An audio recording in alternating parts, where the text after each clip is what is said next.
Hi, Kinlan. Hey Laurel, how are you? I'm well. How are you? Good, it's great to see you today. It's great to see you too. So people know that we're on opposite coasts, so that's why we're doing the Skype recording because we're not in one another's presence to have that kind of fun together. So we do it long distance. That's right. It still feels like I'm in your living room. I know, and I love that. We connected so that the people that are watching us know we connected many years ago, doing some healing work together as we did a sacred journey really around the medicine wheel, Yeah. and it was a delight to make friends with you then, and to follow each other's journey through life now as we go forward. It's Yeah. really exciting. Yeah. Yeah.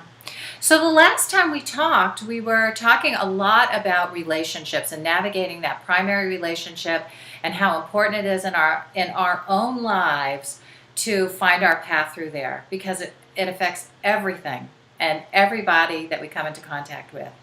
So you want to just share a Absolutely. little bit more about where you are now and kind of the things that you're teaching about that now, and let's dig in a little bit. Yeah, as oftentimes happens with healing work, I think as we step into our own journey, things come up and we start to, and at least for me, that's how I tend to learn. And my partner and I have had been going through some difficulties, and we really needed to reorganize. We've been together about 10 years. We need to kind of reorganize what we've gotten stuck in to have it be fresh and alive and real again. Yeah. And I really do find that our personal relationships are one of the places where our deepest stuff will come up. It's like almost the one guarantee about relationship. We may want it to serve different things, but what I find is that the guarantee is it's going to bring our stuff up. Yeah. And through that is actually an opportunity, and an opportunity to get to know ourselves more deeply. And everything that we learn in those primary relationships, I feel like, does also translate and flow out into our other relationships. So the deepest work that has been coming through recently, bring my little dog up, Mm. has had to do with recognizing the fairy tales of our culture.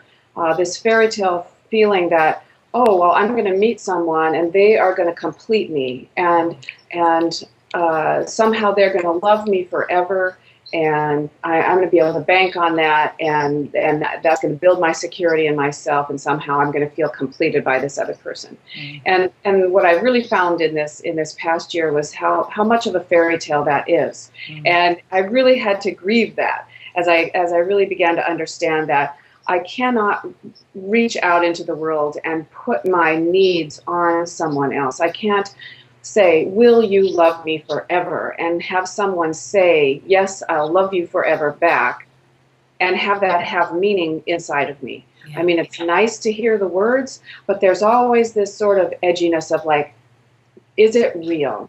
Mm. And what I found is until I have been able to draw into my own self and truly love my own self, that I can't even I can't trust, I can't hear, I can't feel the love that could be very truly there from another person. I can't really feel it and appreciate it because there's something in me saying, well, you don't really know me. I don't even love me, so how could you love me? There's just something in there that won't trust that the other person does love us. Yeah. The other thing that's very weird is that if somebody asks me, will you love me forever? There's a part of me inside of me that doesn't know if I can love them forever. I only Right. know that I love you right now. I love who you are, but I don't know what's going to happen in our life together. I don't know if I can really say that I'm going to love you forever Mm. and and really know that. Right. So even in asking someone to love us, like the fairy tale says should work, uh, inside us we know it's not going to work because Mm. inside us we just know that we can't do that.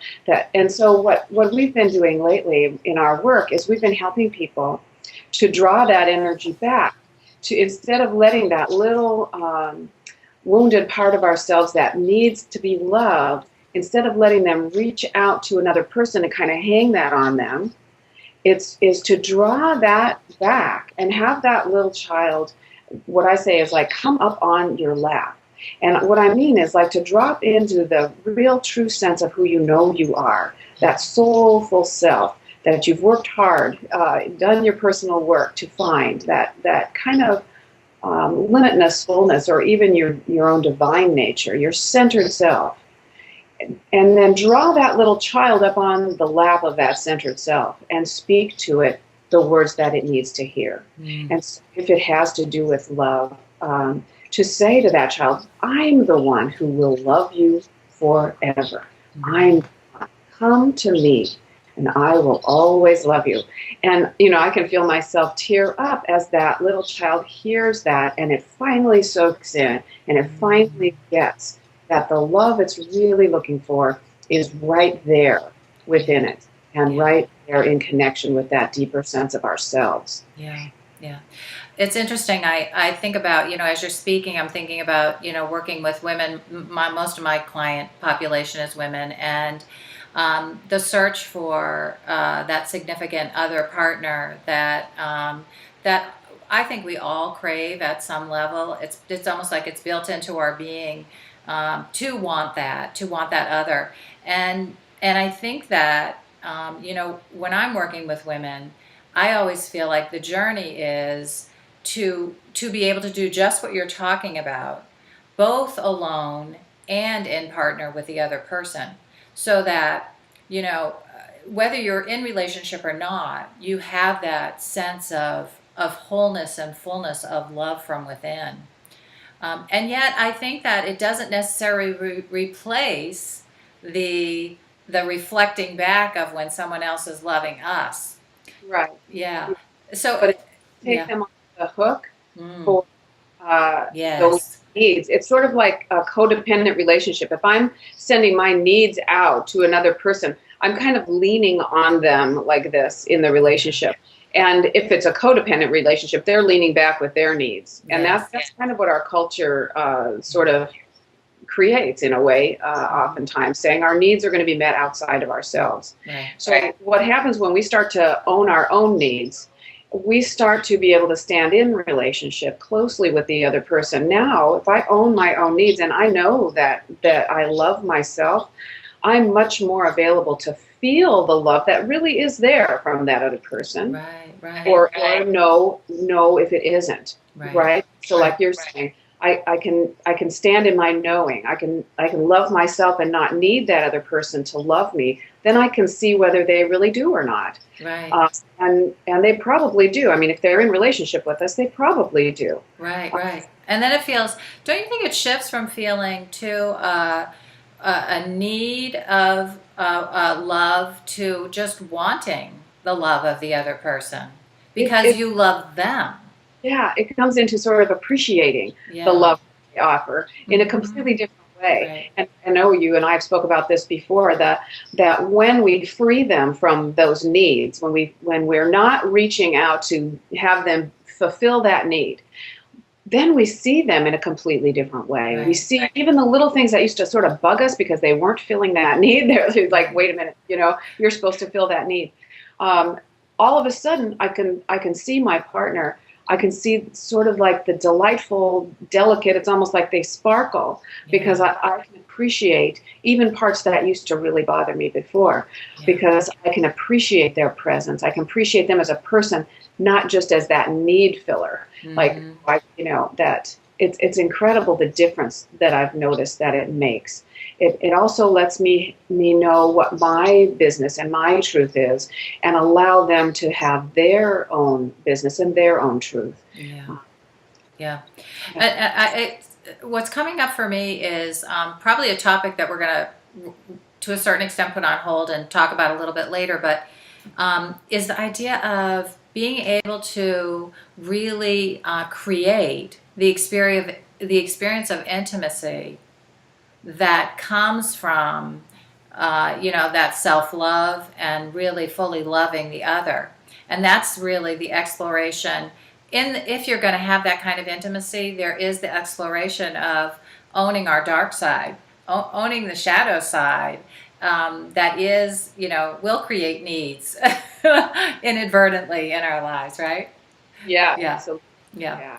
So when I think of the shadow now, I think of it as a partner to anything in life. And you know, as my partner and I were going through the process of saying, okay, we're going to really get married, we had to go through a prenuptial agreement process. Mm-hmm. So as we were planning our wedding, we were also planning our divorce. Yeah. And it was really interesting because we were able to be honest enough about that we actually went through the process quite well. It still picked up or tingled or jangled certain things for each of us. Sure. But there was something really interesting about the fact that we were living the shadow of the marriage as well as the creation of the marriage at the same time, or the falling apart at the same time as the creation. And I find that that's in every moment. Yeah. So if we're talking about partnership and marriage, then you know, to just use that as a topic.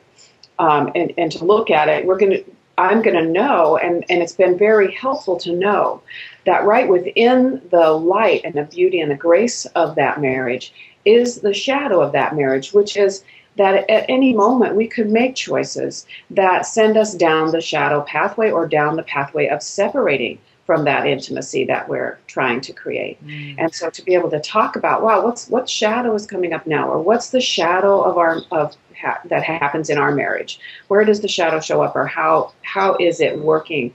Well, and I know for myself, I will sometimes hide. I'll hide out in a book or something to get away from the relationship. Now, I can do that in a way that gets bigger and really separates myself from my partner over time, which has happened in the past. Mm-hmm. So I can recognize that hiding out in a book as part of the shadow of the relationship. But I can also say that, you know, it's kind of an important thing for me that I do need to have some time to myself. And so I can create it in a instead of denying it and pretending and hiding out in my books, I can now speak about it, that's a part of time that I need, a shadow part of the relationship where I need to just be by myself and sort of restore myself in that. That's one of the ways I do it. And we can just talk about it and recognize it and know that the shadow is in the relationship. It's not like we're going to get married and then nothing funky is ever going to happen again. You know, things are going to come up and we can at least speak about them. Okay, so what's the shadow of this? Instead of going to a blame place or I'm not good enough place or a denial kind of place and have something grow bigger in unsettling or like separating that intimacy, we can simply say, okay, these are the times when we need to have time to ourselves, and then and talk about them more naturally, more like humanly, I think, instead of denying them and signing up to do them or whatever. It's right. Because again, you're back to claiming what you need.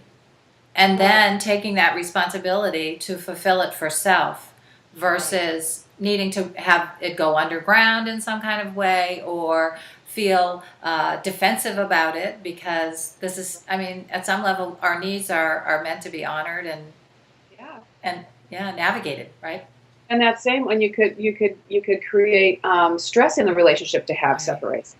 Right. So, you know, and I'm sure anybody who's been in a relationship can relate to all of those. Yeah. And so now you can say, oh, well, I like to read my book. I like to have a little bit of time to myself.